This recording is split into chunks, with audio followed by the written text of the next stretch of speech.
Senior Advocate of Nigeria, Funke Adeboye, gained a law degree from the University of Cambridge, Jesus College, in 1985 with distinctions in several courses. Prior to this, she had been admitted in the Nigerian bar in 1983, emerging in the top 1% of her graduating set at the Nigerian Law School.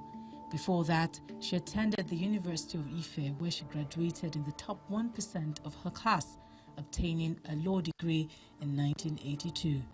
In all three, she graduated with second-class upper division, winning prizes and distinctions. Funke was admitted in the inner bar, becoming a Senior Advocate of Nigeria in 2013. Currently, she joined the 20 female Senior Advocates of Nigeria out of the 450 conferred with the rank since inception in 1975. She's also the pioneer editor and creator of This Day Lawyer, where she maintained a weekly column for 13 years. Funke Adeboye is a member of the International Bar Association and the Nigerian Bar. She has served as a pioneer council member of the section on business law. I began practice in 1985 after my master's at Cambridge. I came back to Nigeria, Lagos, and I was in legal practice. Okay, so by 1990 I was in banking. By 1994 I was back in practice. But it wasn't really working because by then I was separated. I had 2 young children that I had to take care of on my own. I was responsible for them totally, financially and emotionally, every way. So it wasn't easy. It's been a long time, yes. But how do you think young female lawyers who aspire to become, because it looks like they have, it's easy to get the men, but I'm not sure it's that easy to get the female lawyers become senior advocates. What should young lawyers do now to become, if they want to become senior advocates? Young female lawyers. Well, the numbers are disproportionate, as you've noticed. But I think this has a lot to do with work-life balance. Because being in legal practice, active legal practice, can be tasking and taxing. It takes a lot from you, demands a lot of you. They say the law is a jealous mistress.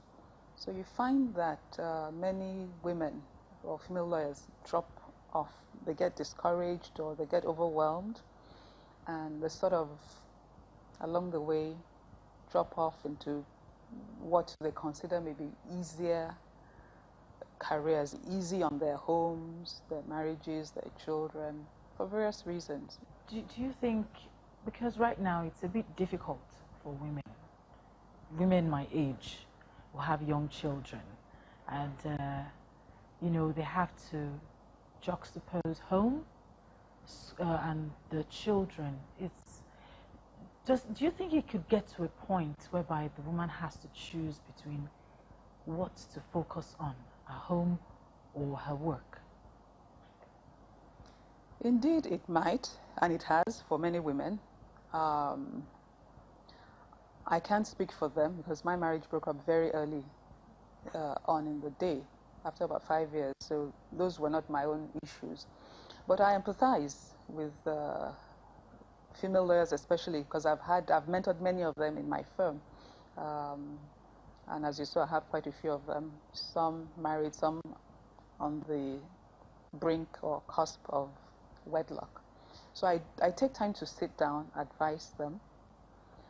For instance, if their children fall ill or they're ill and there's no one to, maybe the nanny takes a walk, as happened to me. Bring your child to the office, I've told them. It's whatever it is what it is. It is what it is. Bring that child to the office. I've had understanding bosses and principals in the past. I remember when I worked in This Day, there were times I would take my children to the newsroom. Happily, I had my own office. If they were ill, I would just lay them on like a cloth or bed sheet on the ground and would be there. And that's how we rolled. Okay, but would you want to tell us what happened to your marriage? Well, it lasted 5 years. The divorce was a few years after that, but essentially we were married 5 years. The issues were not work-life balance. It was more of domestic violence. I'll be frank with you. But I was blessed in that I had parents who were very supportive, and so eventually I could take a walk. I admire women who can do that, because the society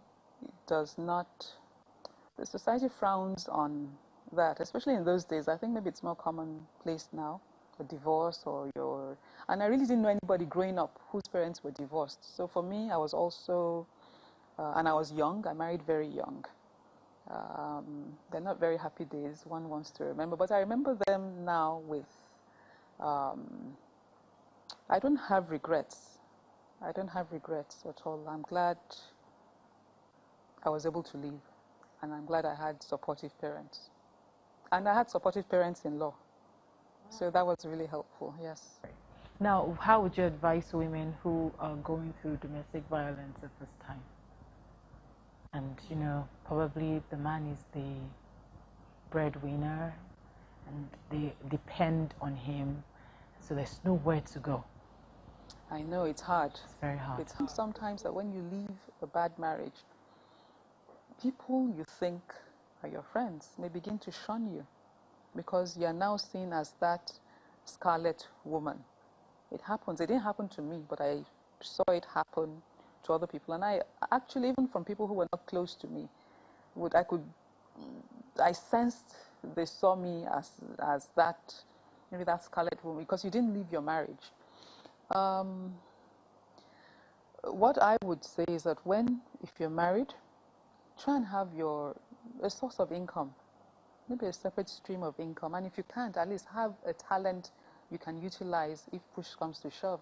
Because your marriage can end not just by domestic violence. Suppose your husband drops dead suddenly, God forbid, or he's incapacitated by illness or whatever, or he loses his job. All those are issues. It's not just you have to leave your marriage because it's miserable and it's not working. So you must always, I am the kind of person that always has a plan B, plan C. So as a woman, you really should, even if you're not so highly educated, then there's something you can do. Because at the end of the day, you can be left alone with your children, or maybe even yourself. And then what will you do? So how did you manage your kids after the divorce? By yourself, with work and everything? Well, they lived with me. I found out that when I returned to practice, when I said I had my one-man chambers in the mid-90s, I couldn't go to court anymore, because I was doing school run. You dropped them in school, you went to get them After from school, and then they either came to the office or you went home. And if you were in court, and it was like 1 o'clock or 12 or whatever, you couldn't jolly well stand up and tell the judge, Lord, I'm so sorry, I need to be. So that wasn't working for me. And even though I was in practice, I was not going to court. So I wasn't doing much. That's the truth. I wasn't doing much. Do you still want to get married? Oh, yes. Oh, yes. I think now I would enjoy marriage. Then I probably didn't know. I married at 23. What did I know about life? So life is a learning process. Yeah, why not? Thank you so much for staying with us, and that'll do it for us on the program. Thank you again. Now, if you've missed any part of the show, you can check it out on our YouTube channel. Next week, we'll be speaking to some more women who are doing great things. See you again next week. Bye for now.